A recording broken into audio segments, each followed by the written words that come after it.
Hey boys and girls, this is Mr. Bell, Mr. Bell's Math. Today we're going to talk about independent and dependent variables. Okay, and we're going to be able to recognize them in tables and in graphs. Okay, the first thing you need to know, our essential question, or what I want you to know by the end of this video, is how can you identify independent and dependent quantities from tables and graphs? Okay, and that's what we're going to look at primarily. Let me read it one more time just to make sure we understood. Essential question: how can you identify independent and dependent quantities from tables and graphs? All right. Many real-world situations involve two variable quantities. All right. Variable means they change, in which one quantity depends on the other. The quantity that depends on the other quantity is called the dependent variable. So the dependent variable depends on another quantity, and the quantity it depends on is called the independent variable. Okay, so there's two types. There's an independent and a dependent. The independent has a dependent variable, and the dependent variable depends on what happens to the independent variable. I know it sounds confusing, but it really doesn't. It's not confusing at all. Okay, so let's look at an example here. It says, I got a freight train that moves at a constant speed.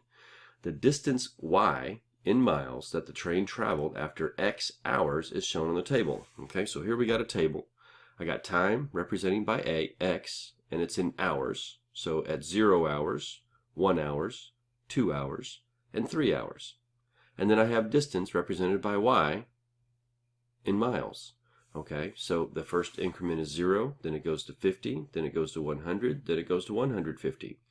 So there's a relationship here between these numbers.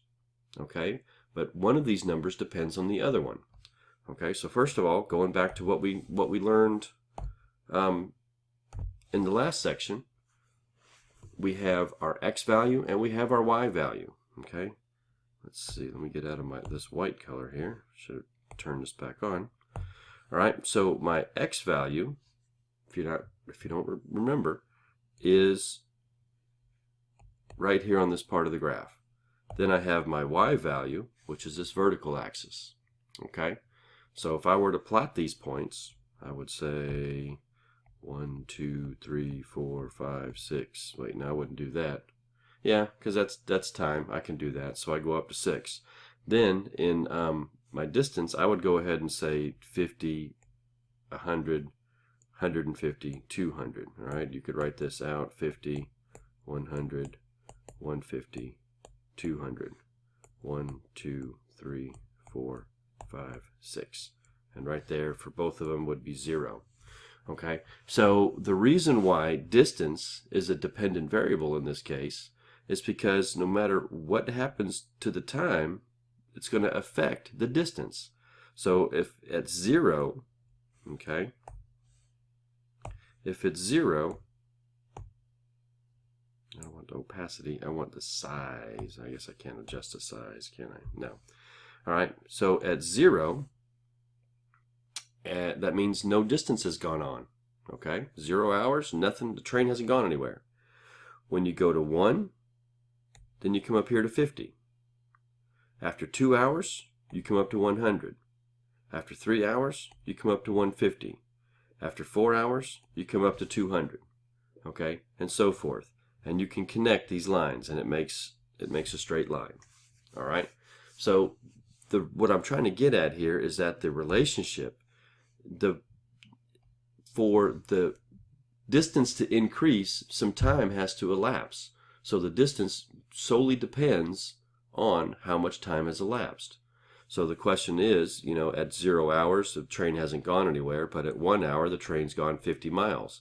At 2 hours, the train's gone 100, and at 3 hours, the train's gone 150 miles. So what's the unit rate? How fast is this train going? Well, it kind of tells us right here. It says that the train goes 50 miles in 1 hour. Okay, and you can designate that with a HR. So that's the unit rate of the train. I know my distance depends on my time, so my independent variable, you can say independent, is going to equal my X value, which is going to be time. All right. My dependent variable is Y, and you can say that's distance. Okay, so that's it. That's all there is to figuring out what's going on here. All right, let's look at another thing, another situation that you may have. Here it says that an art teacher has 20 pounds of clay but wants to buy more clay for her class. The amount of clay that represented by X purchased by the teacher and the amount of clay Y that's actually available for the class are shown in the graph. So you got this graph right here. It says clay used in art class. Clay bought by the teacher in pounds. All right, 0 through looks like 100. And then we have this one, clay available for the class. Okay, and this one starts at 0 and goes up to 100 also. Now, here's the kind of tricky part, is that, well, it doesn't start at 0, 0 like the last graph did. This one starts at 0, 20. Why is that? Well, that's because she already has 20 pounds of clay. All right, so that's factored in on the graph. She hasn't bought anything yet, so when she's buying 0 clay, she currently has 20, so it starts at 20 on the graph. So it says if the teacher buys 10 more pounds of clay, how many pounds will be available to the art class?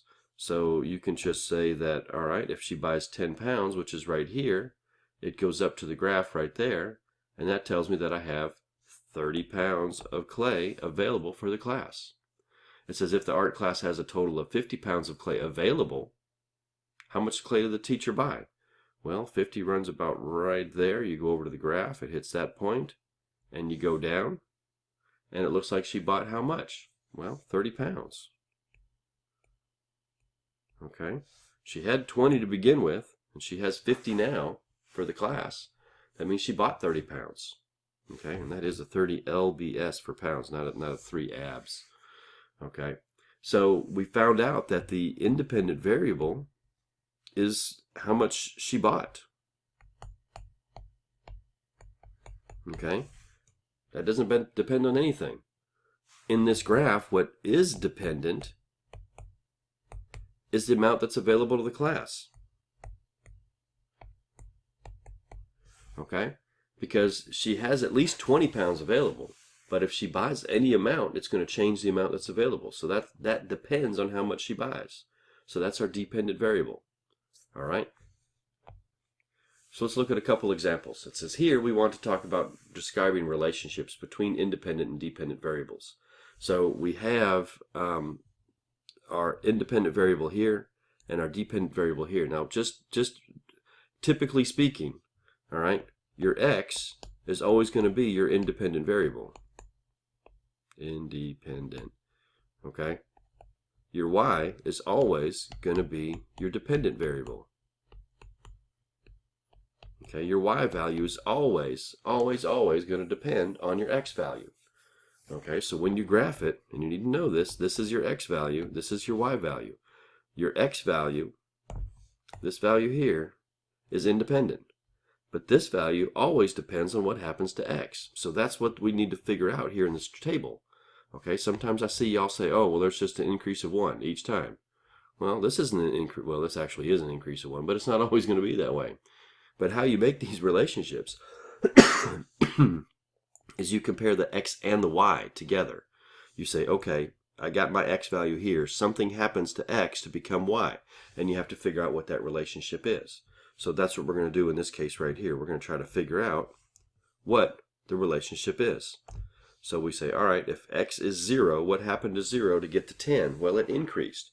So the increase tells me that it's either going to be addition or it's going to be multiplication. All right.